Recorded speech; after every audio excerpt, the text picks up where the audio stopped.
All right. Got a feeling like today is going to be one of those days. Actually, it has been one of those days. It's a days off. It's a holiday. It's a little bit slow, a little bit fun, like normal.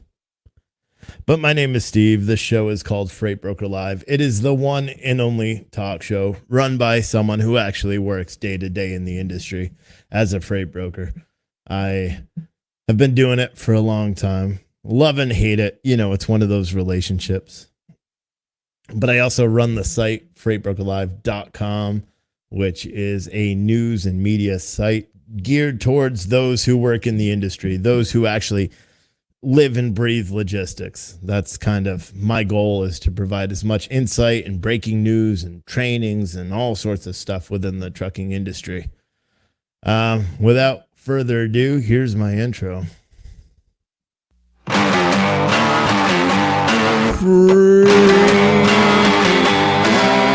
Broker.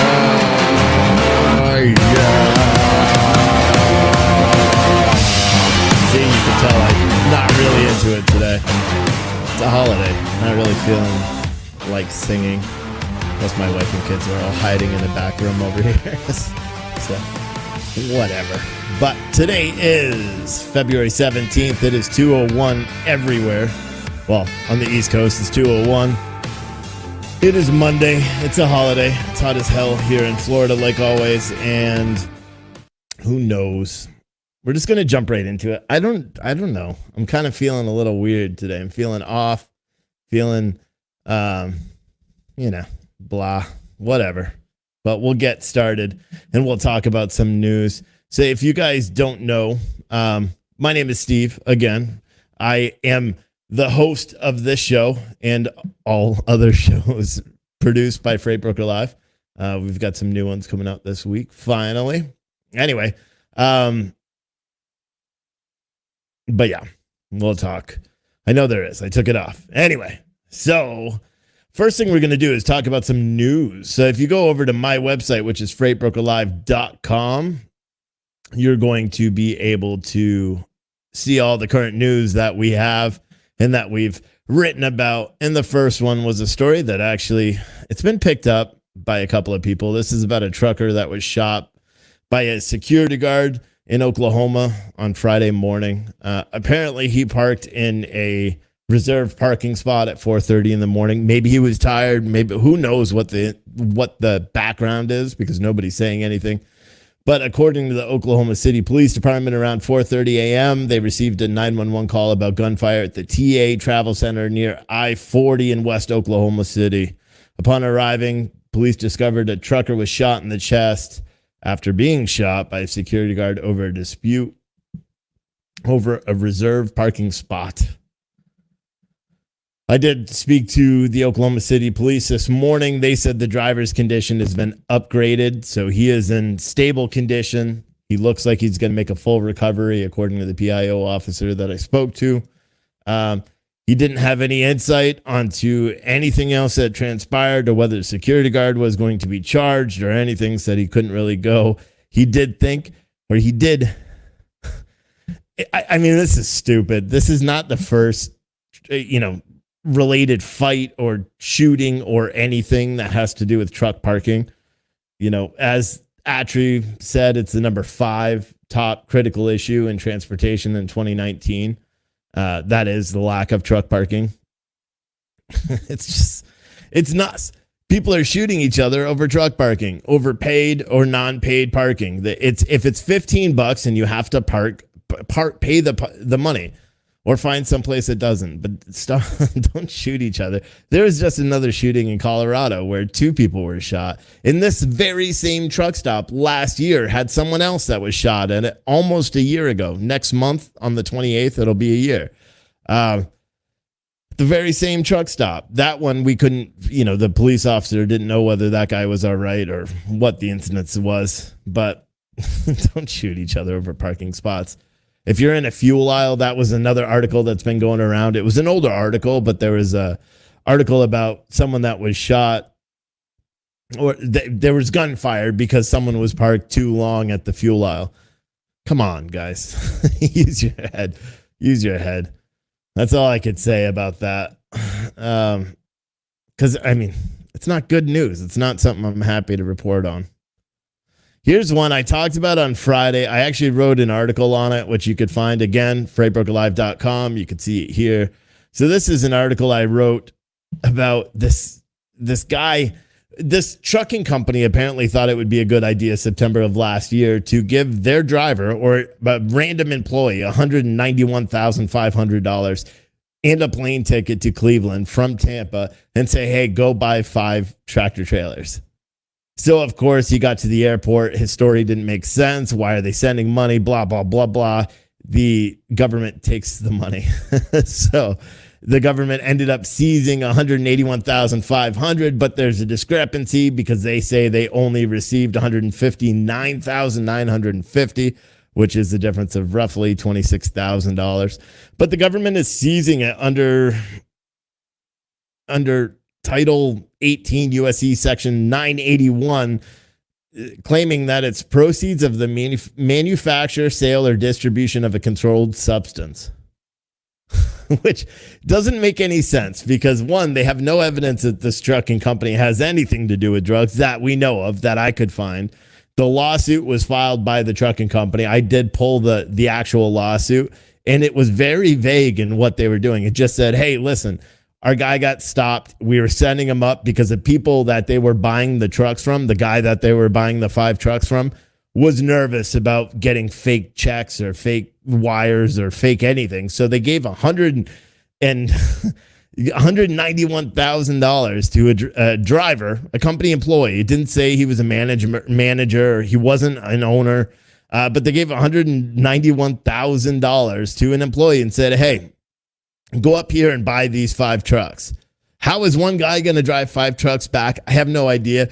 The whole situation seems fishy. So I can kind of see why the government's like, hey, we're not going to give back the money. But then again, you can't just go and seize money. Well, apparently you can. But, you know, they're suing on 2 grounds. One, they're suing because the government took their money. Secondly, they're suing because they had no reason to actually stop this guy. It's not a crime to possess that amount of money on a domestic flight. There was all sorts of other stuff. I didn't end up putting it in here, but a lot of the other articles said that after they filed this lawsuit, the government pulled back some of their clearance for fast entry into the United States if they travel abroad. There's a whole bunch of other stuff that is just really weird that it's not easily found out.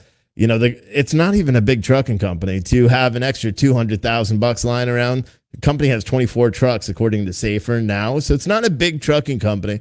They're based in Tampa. At the point of this, they only had 20 trucks, according to the original article that I saw with the Tampa Bay Times.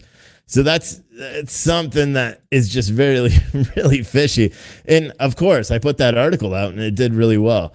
A lot of people read it. A lot of people had comments on it. You know, a lot of people feel the same way, that it's screwy, you know. But just like David Quacklebaum said on Facebook, they have to prove it.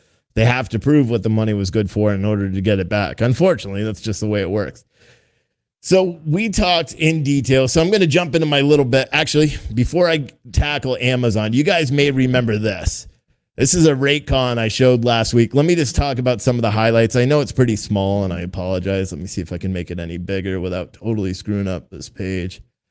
All right, so if you guys look, this is a RateCon by a company named Millhouse Logistics. So I spend a lot of time, so I'm not going to talk about it too much. So this is a RateCon one of the viewers sent in to me saying, okay, layover is $75 a day. Detention pay is $25 a day. Truck order not used is $75 max. They have all these conditions on how much you can get paid and whether you're like stipulations. Let me try to get to that because I can't see it here. So, you know, cancellations and all this stuff. If customer needs to deliver shipment to a different facility, the carrier will receive the same rate per mile on additional miles with the addition to a one-stop off charge in the amount of $50. POD must be uploaded through ePay within 24 hours of delivery, or a $50 penalty will be applied per day. But the interesting thing about this is the driver who did do this load sent me a message today saying that his email isn't working with this ePay thing, so he's curious on whether or not he's going to get a rate reduction. Now, there's the way they break up the line haul, which you could see right here. I can't highlight it, but the way they break up the, can I highlight it? Does it show? Here, let me see. This right here.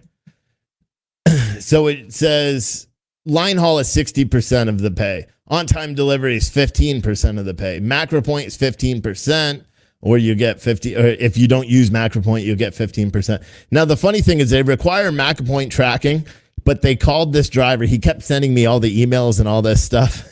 They called him incessantly. They sent him emails at 4:30 in the morning for tracking, even though they have MacroPoint. They gave his phone number to the customers and had the customers calling him. It's crazy.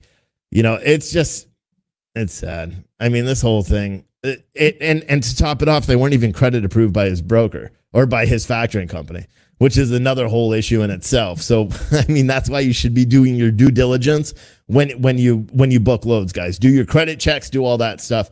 And if you see a rate confirmation that has this many, like, this is insane. It's insane. If it has, rates and terms that are this long, detention is case by case. Detention's not case by case. I don't know. It's nuts. It's nuts to me. So and speaking of Amazon, because a lot of stuff came out since I covered this on Friday. So we know of all the companies. I'll run through them again. So Amazon is basically purging their contractor base. I spoke to someone in length for over an hour that has intimate knowledge of how this all works. But let me give a little bit of background. So Friday, we started hearing about massive layoffs. So I was the first freight media outlet to report. And then other people, while I was making the video, tried to put out articles, but I scheduled my article to go out in the middle of a video. Anyway, RCX Logistics is laying off 66 people in Alabama, 500 throughout the state of Texas, 72 in Florida. Bear Down Logistics is laying off 287 people, 105 of them in Ohio. Plus, they may be laying off additional people in Michigan and Wisconsin. Express Parcel Services is laying off well over 300 people between Florida and Georgia. Delivery Force, again, well over 300 people in Washington and Kentucky. Express Pack Services in North Carolina, 51 people. Greenwich Logistics is laying off nearly 500 people. And of course, Pinnacle, who has laid off close to 3,500, all because Amazon is insourcing their freight. So let me explain what that means, because I noticed a lot. The article did very, very well. It went kind of viral this weekend. So let me explain a little bit of what that means. So Amazon so they have a program, what's called the legacy program. So this is where they use outside parties to do their deliveries. So they hire, Bear Down Logistics or whatever the hell it was, which is not through their franchise program. This is essentially a third-party logistics company with their own DOT, their own MC number, and all that stuff that UPS contracts to handle all their freight. Or not UPS, Amazon handles to use all their freight. Now, they used to use UPS, and then UPS said, it's not good for us. They used to use FedEx, and then FedEx said, it's not good for us. They tried with the Postal Service. The Postal Service said, just like everything else we do, this isn't good for us. So they've started using what they're calling their legacy program, or that's their new name for it. Whereas they use outside delivery carriers, get them to, it's pretty brilliant. If you think of it from a strategic standpoint, it's quite brilliant. So what they do is they have all these lanes and they expand and they allow all these companies to expand. The trucks that all these vans that you see using, they're all run through Amazon's leasing program. So they're not even with the non-franchise guys, because the franchise program is labeled as 2.0. So again, keep that in mind. So when Amazon is pulling these contracts, wait, there's more. Let me try to say it in order. So all the vehicles that these guys are using, are they're Amazon lease vehicles. So when Amazon pulls the contracts, guess what? They pull their vehicles back and they go to their franchise guys. All the warehouses they use, for the most part, pretty much all of them, all the warehouses that they use are Amazon warehouses. So it's not even their own warehouses. They don't have the contract with the warehouses. These are Amazon warehouses that they're picking up and delivering from. So these trucking companies strictly are providing the employees. And again, this is not the middle mile stuff. This isn't the 53-foot dry van trailers that you see running around. This is strictly the final mile, or there's some bulk and heavy, which are being affected by this as well. But it's pretty much the final mile guys, these blue vans that you see on my screen now that are running around. This is a big article I did on it last week. But that's mostly what they are. They're not, as Josh Marco said on YouTube, DSP, delivery service providers. That's what they are. They're now calling that program their legacy program because they're fading it out. It's a legacy. So they're basically what they're doing now is they've started replacing all these DSP programs, these DSP carriers, with these franchise, which they're calling 2.0, DSP 2.0, which are people that basically are franchisees. They're running under Amazon's numbers. The employees are outside. So for example, say I wanted to do it. I go through their process. I go up and do their training for 3 weeks. I, give them money for the vans and all that stuff. They end up giving me a bunch of vans and I end up having a territory I run.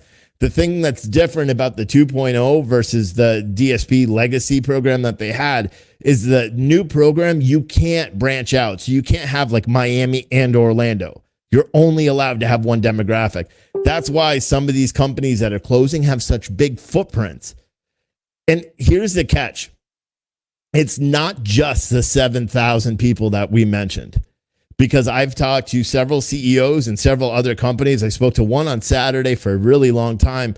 There are companies with bigger numbers than what we've already said that are going to be forced to close because of this, where they have no other business. They are permitted to have other business, but they have no other business. A lot of these companies were FedEx contractors, switched over to Amazon because they were making more money. Now Amazon's pulling it. They don't have FedEx anymore. Guess what happens? They're done. They close.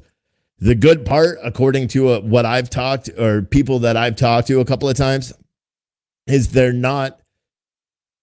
I mean, the companies aren't going to go belly up because the companies were profitable. I mean, we're talking millions and millions of dollars, upwards of 25 to 100 million, depending on who the carrier is. It's crazy. And Josh on YouTube just said, interesting. Why are they limiting it?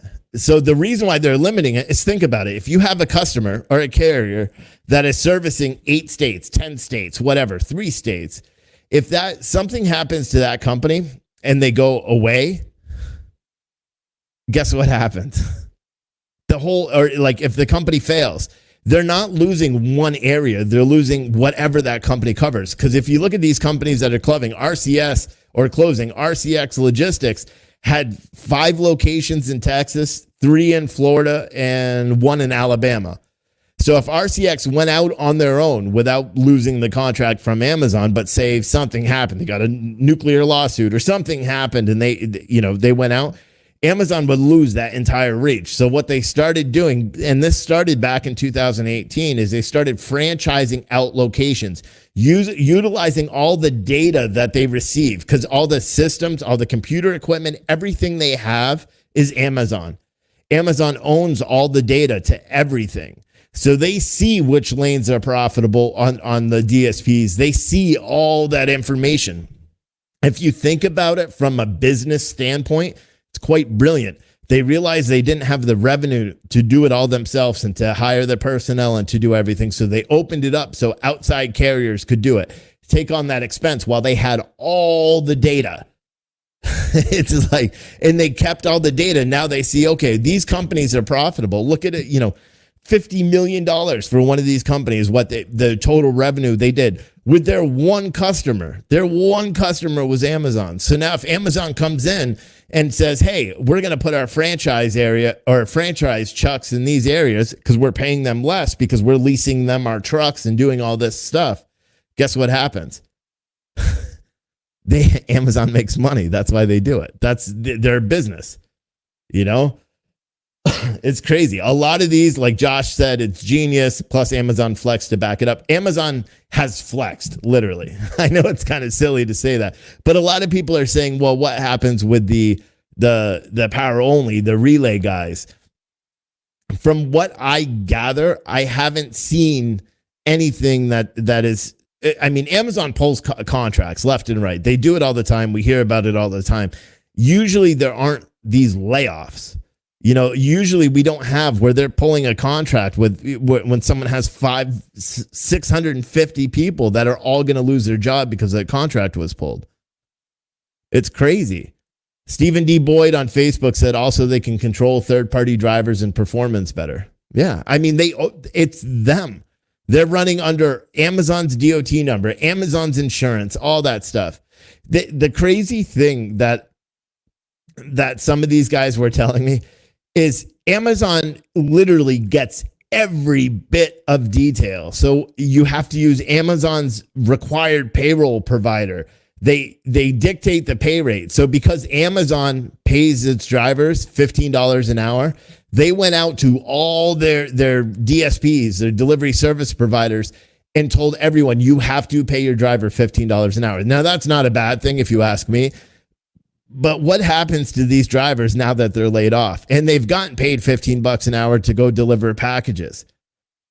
I mean, it's kind of perplexing. It's crazy, man. I mean, there's going to be tens of thousands of people, well, over 10,000 people that are going to be laid off, according to my sources.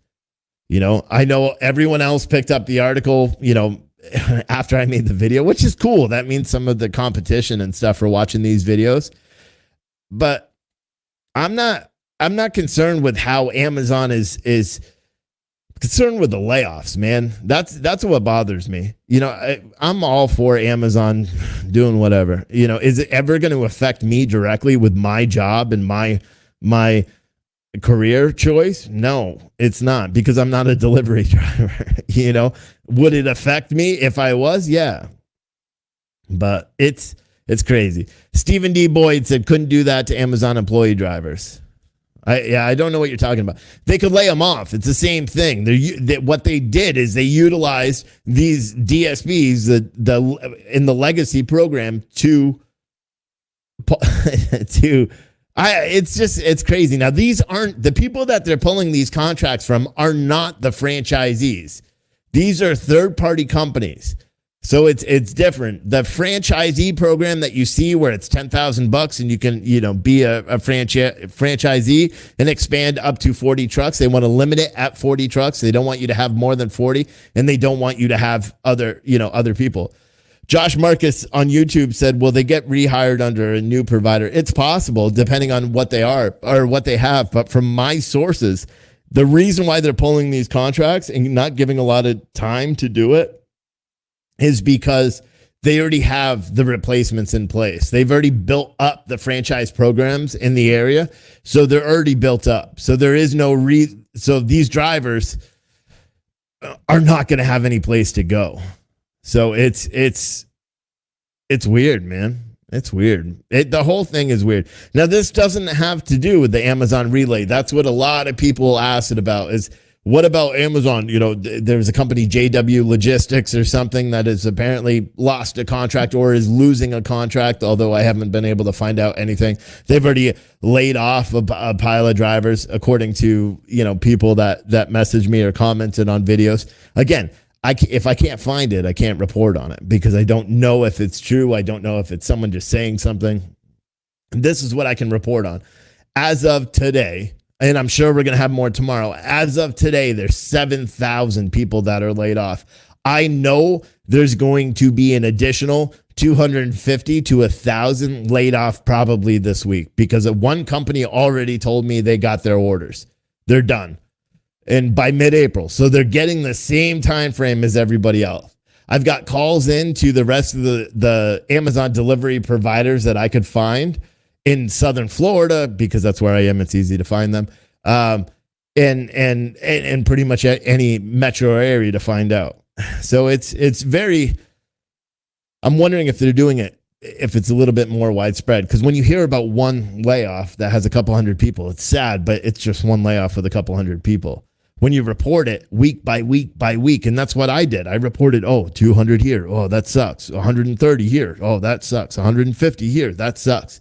When you look at it as a whole picture and what they're doing, and showing 7,000 plus people are losing their jobs. Yeah, some of them may end up finding new employment, or some of them may go work for contractors.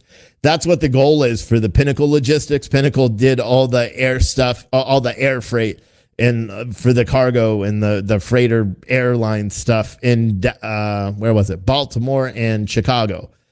So, Chicago, they laid off 1,374 people. And in Maryland, they're laying off 1,609. And Amazon did go out and say that they are, they want to hire those people. Why wouldn't they? Because they already know that those people know what they're doing. They know what they're, everything. So David Quacklebaum said, evidently they're laying off as contracts run out. Yeah, it seems that way. I saw all the other media outlets that were reporting this were citing performance issues. According to my sources there, that's been it's a lie. They're just doing it because they have the program, or they have their franchise program built up. Stephen Boyd said drivers let go by DSPs or Amazon would get hired by another DSP in the station next week. True, if they have that lanes, but the issue is it seems like the lane is already covered. According to the people that I talked to, they started seeing a reduction on routes anyway. They started seeing a reduction on routes in the past couple of months as all these new franchisee programs were popping up and franchisee owners were popping up. And because these franchises are lacked and stopped, it's pretty interesting. I don't know what's going to happen, and I sincerely hope all these drivers are able to get picked up somewhere. But I know one thing. It's brilliant. And when you look at it from a business standpoint, if you think about it from it, they used all the data that they collected by using all these DSPs to figure out which lanes are profitable. And granted, they're not going to be able to outsource every single lane and every single market, but they're going to be able to insource quite a few of those. And so they're going to have to keep some of these contractors out here or some contractors in rural areas. But it's really interesting when you look at it from how they did it and how they started, 4 years ago when they started doing their own deliveries on a small scale. And now these blue vans that you see everywhere are crazy. And this is just in the United States. They placed an order for 100,000 electric vans for Europe. I mean, it's really nuts when you actually think about it. And what happens now when they actually switch to the power only moves? That's what I'm really curious about. Someone asked for the call-in line number. I don't really want to put it out because, someone was annoying last week and then I had to delete the video and it was a pain in the butt. So probably not putting it out unless I know who you are. But because you're anonymous. So I'm not putting it out. Roman said JW is focused on power only pulling 53-foot trailers. Most of the volume went to Amazon Relay and dedicated carriers. Yeah, so that's happened a lot. That's happened, as soon as Relay pulled out. Amazon, it's better for them to use independent carriers when they're doing the power only stuff. It makes more sense than big fleets. So Ray Figueroa on Facebook said he's doing power only with them and I'm doing great.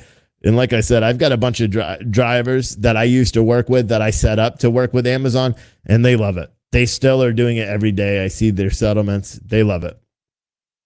So it's Amazon, or Stephen Boyd on Facebook said Amazon does the same data mining techniques across their entire business. Amazon Basics brand or just products they figured out that they can make money on. Exactly. I mentioned that on Friday. That's what they did. They figured out which products were profitable. So they just redesigned it and did the Amazon Basics and then sell them themselves. Pads of paper. I think this pad of paper, look, what's that say? Amazon basics. I buy Amazon stuff all the time. You know, they'll probably blacklist me now because I'm being critical of them, but I buy Amazon stuff daily, it seems, you know, but let's see. Roman said it's true about JW Logistics. I worked with JW in Washington State about a year and a half ago. They're just a shell of what they used to. They lost 80 to 90% of their volume. Yeah, I mean, that's the thing about trucking. When you put all your eggs in one basket, just like these other delivery companies did, they saw Amazon cranked up the work. Everyone was making a bunch of money. Then Amazon throttled it back because they have capacity. Then they started looking at data. They started looking at selling lanes for low. I mean, I saw a lane on the Relay app someone sent to me that was paying 68 cents a mile for a power only move. They throttle it back. They're keeping track of everything. They're saying, okay, can we do this? Can we do that? You know, they tried out day rates for a little bit, doing power only moves up in the Northeast for those small guys, the small fleets, three trucks or less, to do day rates instead, just to try to maximize their profit. And they're using, just like everyone else has said, all this data, all this information to figure out what works best for them. It's kind of crazy. I mean, it's brilliant. If you think about it, it's really brilliant from a business standpoint. It's brilliant. But when you hear about 7,000 layoffs in the field that are directly tied to Amazon, and then you read that he bought Jeff Bezos or whatever the hell his name is, but buys $165 or $164 million mansion, kind of just it hits that nerve a little bit. But Stephen Boyd on Facebook said they will continue to data mine anything they can for profit. It's business, not good for small business, but business. David Quackenbaum said it will end the same way with power only. I don't doubt that. I think they're going to, and then 2 or 3 years later, they'll tap into the brokerage market. They're still doing their beta testing brokerage stuff, you know. But the interesting thing I found out is, one, Amazon fully controls over everything that goes on with the DSPs anyway. You read that. When you read the employee reviews that are left for some of these companies that have closed down, you know that Amazon is the one that's pulling all those strings, you know, and they control over everything. Hell, you know, for me to find out that Amazon requires that you use their payroll providers, that is something. That is them trying to make sure 100% that they have every single bit of information about your driver, about how much you're paying them, how much they get paid per week, and all that stuff, because they're using all that data. And that's what they did, is they sat down and said, hey, listen, we could do it cheaper ourselves. Let's insource it. It's brilliant. You know what I mean? I'll put the number up. Guys, don't do the stupid thing. Whoever did that last week, I don't know who it was, but it screwed me up when you called in, or someone called in and displayed some stupid video thing. But that number's up. If anyone wants to call in and discuss this, we can do so. But let me play a commercial, get some water. Check this out. I'm simply the best, better than all the rest. Yeah, better than anyone. I'm the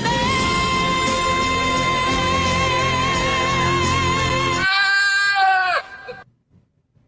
What's a singing goat have to do with factoring? Nothing.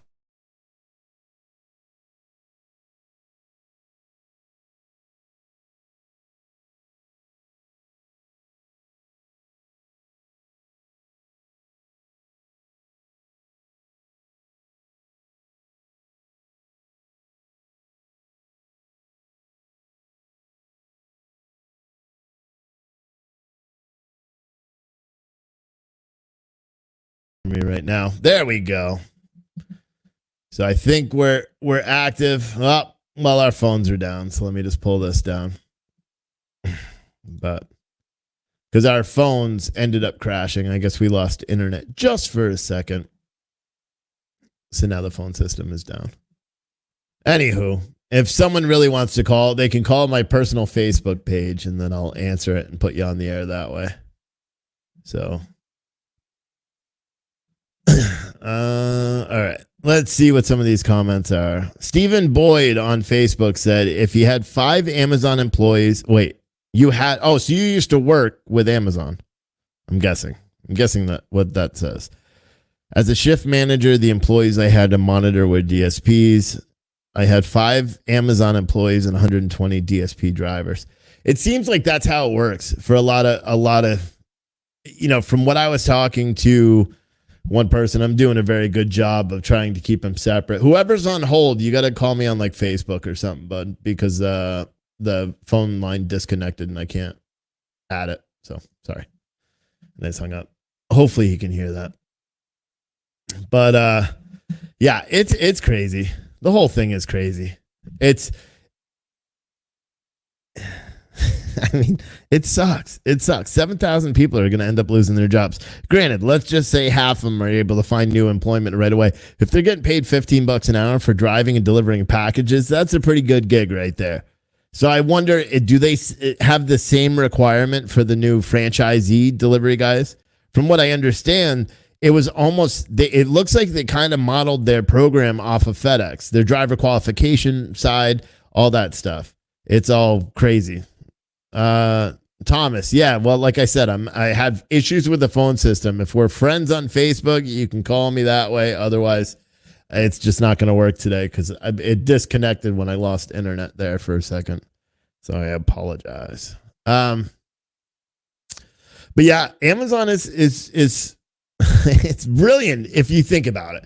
If you really, really think about it and you look at it, and I even, like I said, I was talking to a high up with a company that's going to be affected by this.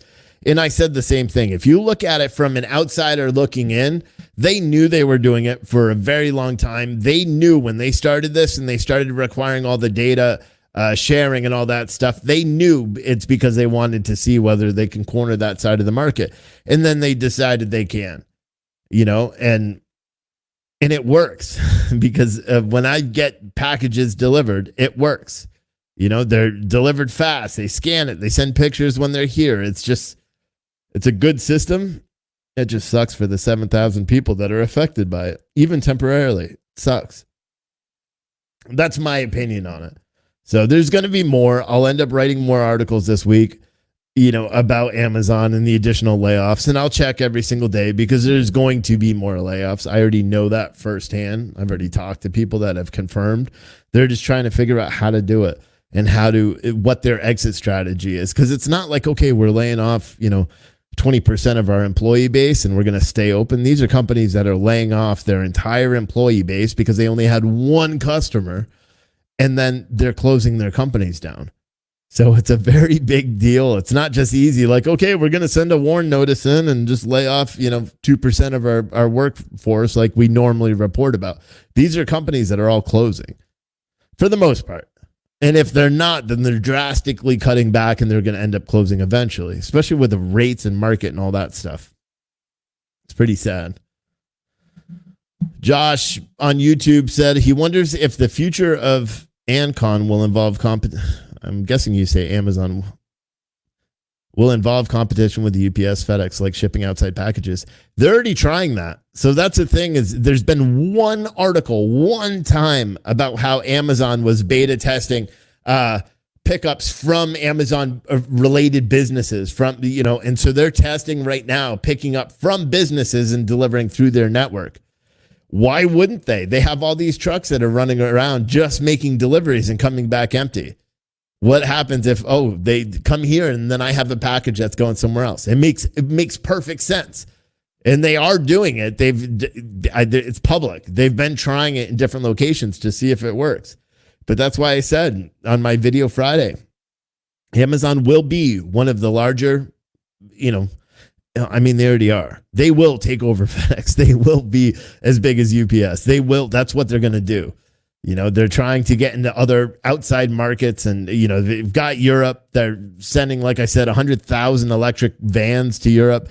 UPS is trying with Waymo so that in Phoenix, they're spending all their money. What is the right word for this? They're spending a lot of money, UPS is, to handle deliveries from or to automate using Waymo, which is an autonomous driver vehicle, their Chrysler Pacificas, which doesn't make any sense because you have a driver in it, but they're just not controlling it. But they're making pickups from UPS stores and delivering those packages to the DCs and things. So it's the whole thing is just crazy. Freight tech is it's amazing, but there's just so much of it and there's so much to follow. But Josh on YouTube, to answer your question, 100%. The future of Amazon will include package delivery, outside package delivery. I 100% believe that.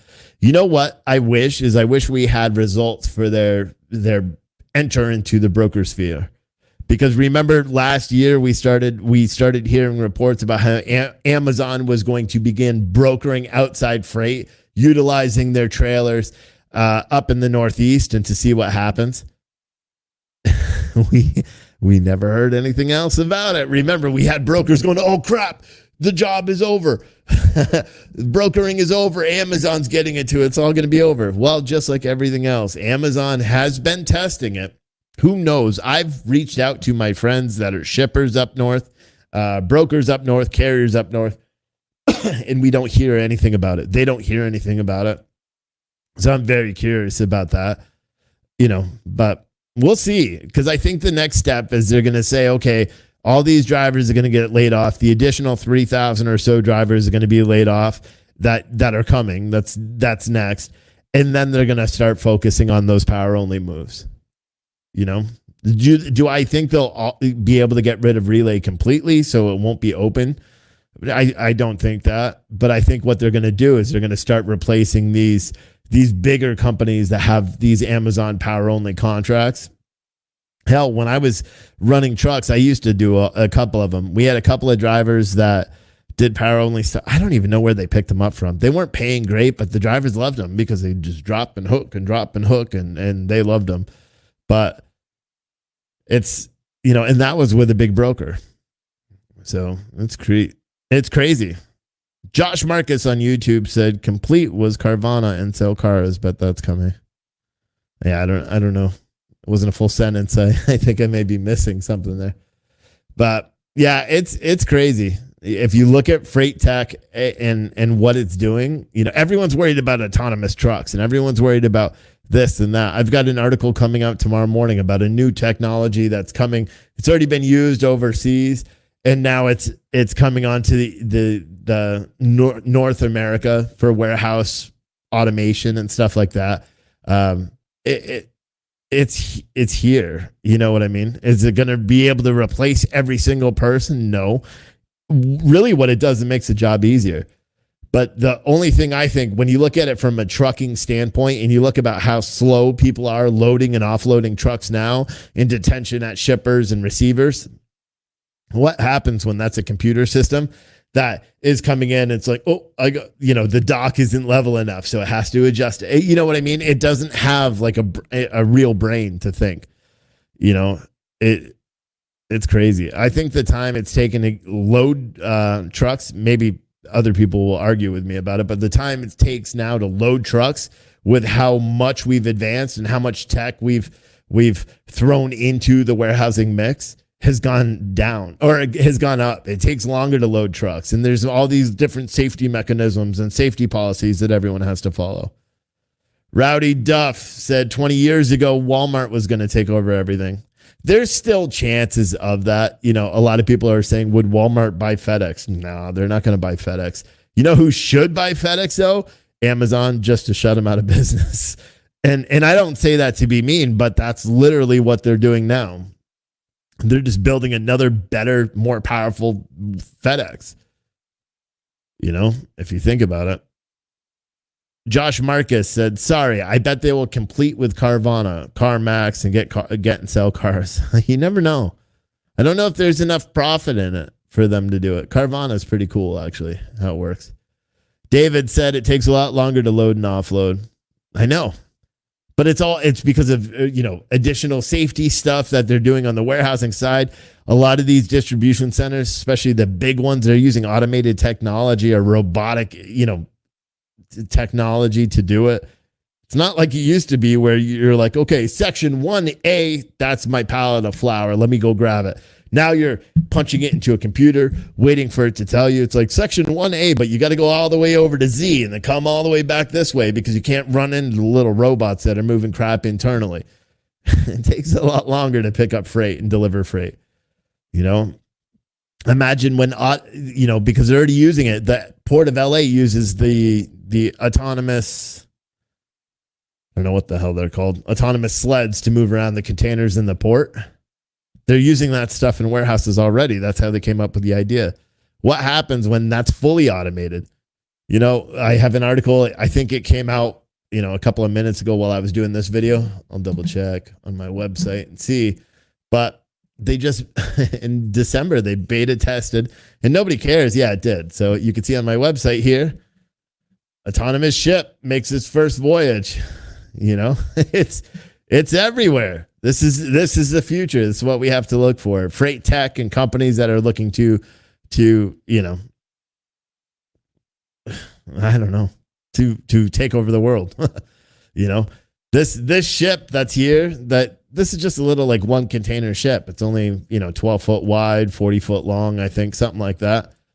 But that's all they need. Once they test this out and they see it works and they start making these big container lines move it.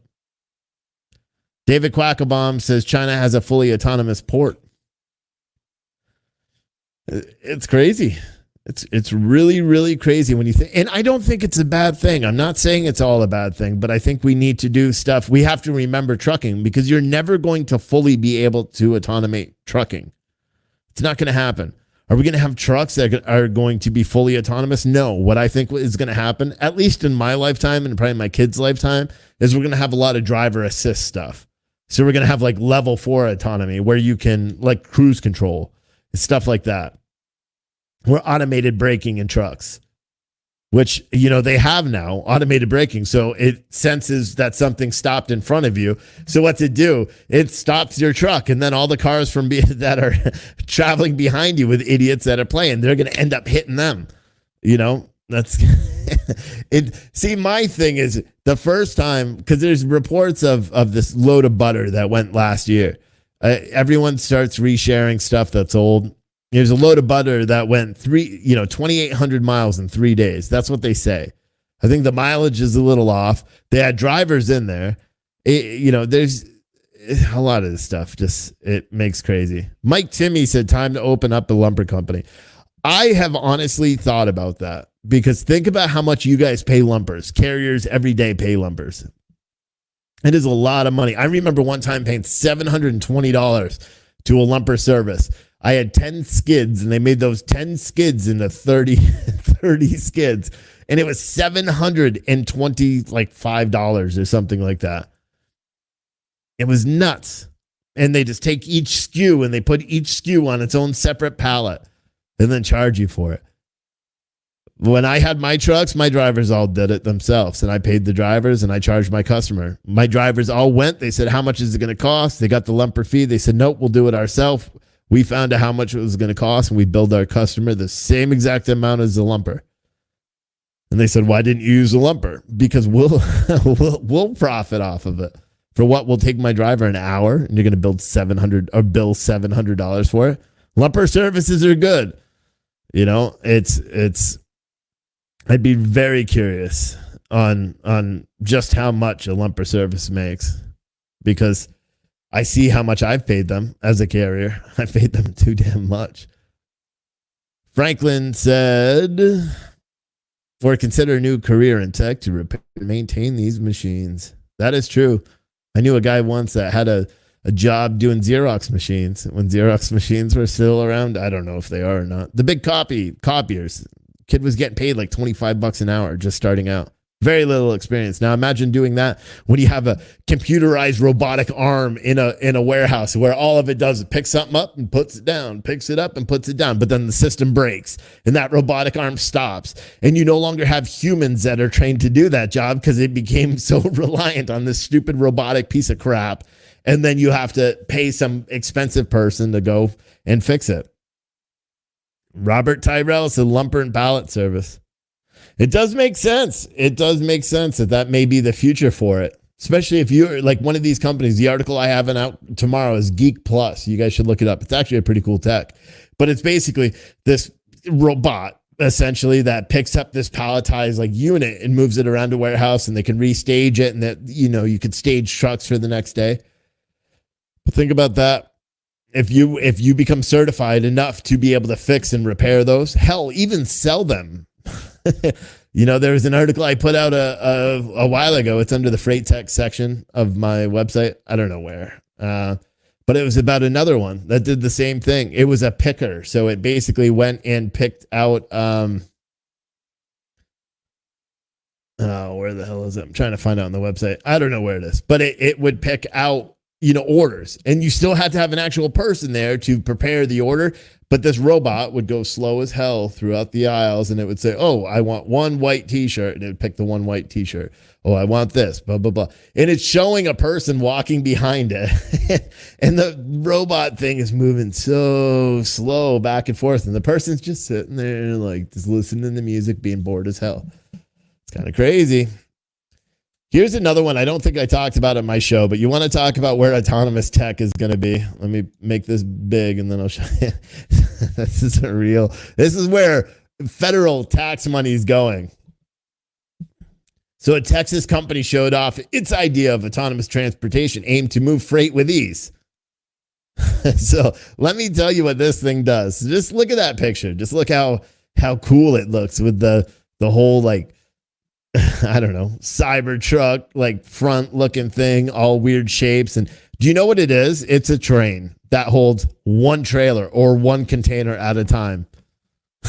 This is where thousands, hundreds of thousands of millions of dollars are going to do this, to build trains that are in existence. Do I think trains need to be autonomous? Absolutely. Sorry, conductors. I got a buddy that, you know, I went to the fire academy with that now does something with trains. I think he's a conductor. But he said he'll be out of job.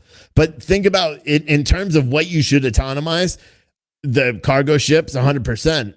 Autonomize those. Those things are carrying a bunch of freight.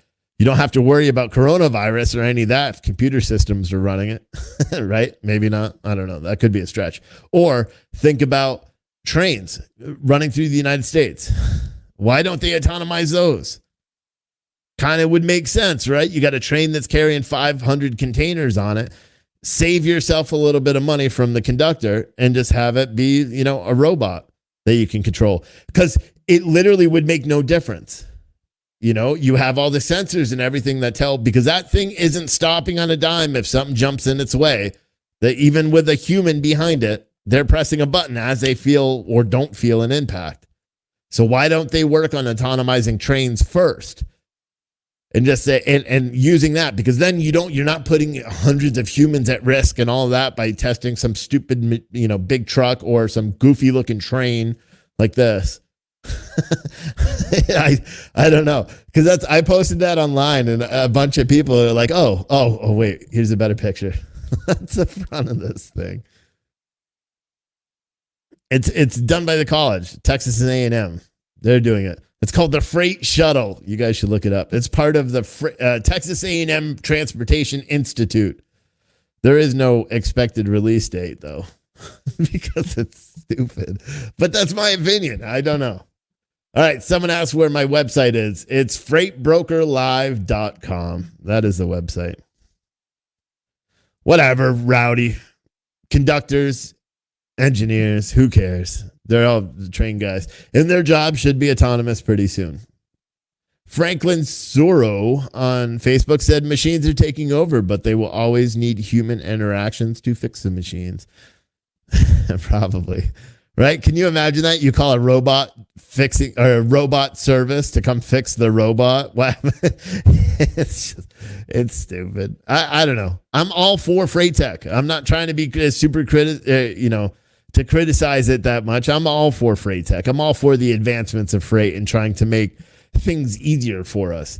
If I have a car that will keep it, if I get drowsy and I start moving over, the car that gives a little vibrate or something, or if I'm coming too close, because it's happened in my car, that I was coming too close to someone, the car slammed on the brakes.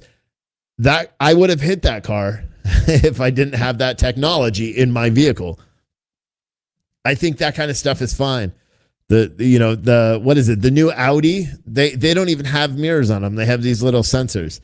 The new Audi car, A6 or whatever the hell it is. It looks like a little camera, essentially, like a black carbon fiber camera that sticks out like the old mirror would, except on the inside of your driver's side door and passenger side door, there's a screen there. I mean, this tech's all, out. Now I think DOT approves, so they can have the virtual cameras for mirrors inside trucks as well. I don't see a problem with that. Why do I not see a problem? Because the lens is going to be able to have a much larger line of vision than the human eye. So I have no problem with that. But then you get into all what happens if someone hacks this crap? Because that's going to happen. And for anyone who says, oh, no, it'll never happen, the technology is too secure. Well, you don't know what you're talking about, because stuff gets hacked every day. Load boards get hacked. Cell phones get hacked. Computers get hacked. Everything does. Banks. So that's what you got to worry about too. If you fully autonomize a trailer or a train rather, what happens if you get some hacker dude in there that's like, oh, I'm just going to run this trailer 5,000 miles an hour off of a bridge, or it takes a turn and crashes, or it goes through New York City doing 700 miles an hour and wipes out, buildings. That's why I don't think that we have a lot to worry about with autonomous technology. I could be wrong on it, but I don't feel like we do. I don't feel like it's a big deal in terms of the actual transportation of stuff, like boats, ships. I'm for. Even trains, I think it would still be good. It would make it easier. But, planes, no. Don't autonomize planes. Don't autonomize semi-trucks. It's not about jobs at that point. It's about, human safety. I think I can't understand why anybody is spending money on autonomizing a semi-truck. There's so many other functions that you could do. Can you imagine? So just if I could invest technology that would set up this show every single time so I didn't have to do it, I would way, way quicker than I would ever in a semi-truck. I don't get it. People are weird. All right, let's read some comments and I'm going to end this show. If you can't tell, I keep it right next to an hour. So I've been working on that. Time to open up a lumper company. Yes, sir. I agree. I think it'd be good. Maybe we should all do that. Maybe I should stop teaching people how to enter the marketplace as brokers or carriers and to say, hey, listen, this is how you start a lumper service. Maybe that's where the business is going to go. Or here's an autonomous, warehouseman repair service or something. I don't know. It's just crazy. I wonder if that would be a good job. Like, if you think about it, now I'm getting a little sidetracked here, but I wonder if you went like a staffing company, but you just focused. I mean, they already have them, but yeah, it's crazy. Cause I've been successful at that on the broker side. Go into companies that are advertising for logistics managers or something, and just going in and say, hey, listen, how about I do that? And you put all the other stuff I can't do as an outside employee, put that to other people internally, because I'll save you money. You don't have to hire anyone. It'd be interesting to do it. I know I'm getting sidetracked here and not making sense, but whatever. That's what you do on a holiday. So make sure and Brittany is probably never going to sponsor me again because I keep forgetting. Do you know who this show sponsor is for the month? You could see it up there. It's Insurance Unlimited. Now, Insurance Unlimited, you may ask, who are they? Well, they are your number one referred total logistics insurance company. They specialize in commercial auto umbrellas. They are basically the trucking experts. So they write any type of policy that you could ever need in the transportation industry, whether it's cargo, GL, auto, contingent cargo, general liability for your trucking company, for your warehousing, for your new lumper service, insurance. For me, when I talk too much about Amazon, they try to sue me, whatever the case may be. They sell insurance for everything, health insurance, life insurance. She could put you in contact with people if she can't do it herself. But you guys should go over to insunlimited.com and talk to her. She was on Friday's show as well. She gave a lot of good insight into just why insurance premiums are so high for new trucking companies. You guys can listen to that podcast, which was Friday's show, and every other podcast we do on iTunes, Google Play, all the same places you could find podcasts throughout the world. Our ranking went down. We're at like number 40, still the highest ranked freight podcast out there. But it'll go up. It's because yesterday and the weekend I didn't make a podcast. But make sure you guys follow this. Make sure you keep freightbrokerlive.com bookmarked in your page, in your web browser or on your phone, whatever you do. That way you could see all the new news. If you go to the website, let me see if I could show you this. You can't see it because my face, but just about right here, which will be in the bottom copy, you can't even see that. So if you look where my mouse is on your screen, if you scroll down right about there, there's a red, I can't show it to you, unfortunately, but there's a little red bell. If you click that bell, you will get notified when I come live or when I do a live show like this. When I do it, if it's a good show, then I'll alert everybody. Otherwise, I don't. If I have breaking news over the weekend or after hours, typically I send a push notification out. I don't do it every single article because people would kill me because it's annoying. But what it does is it sends a notification to your cell phone. If you look at it from your cell phone, it sends it directly to your web browser if you're using it on your computer. It's actually pretty rad. And so when I have a good article or I have a breaking article or like today's video, I wanted to give an update on Amazon. So I sent a push notification out. And so everyone was notified. That's why we had a really, really high viewer count when I was talking about Amazon. And then it died down because nobody cares about autonomous, about us guys. The people that actually work in the industry every single day, we're the ones who care about it. But for this and all other breaking news, make sure you tune to freightbrokerlive.com. Make sure you check out Insurance Unlimited because they are one of the better insurance companies, the best insurance company. And of course, OTR Capital, the best factoring company and the preferred partner for us. You can see them on the website on every single page. I really like those guys. I think they're a great factoring company, and I think they can help everybody, whether or not you even work in logistics. You need invoice factoring, talk to them. They may be able to help you. They may not. But I go live every single day at 2 o'clock Eastern time. I will see you tomorrow.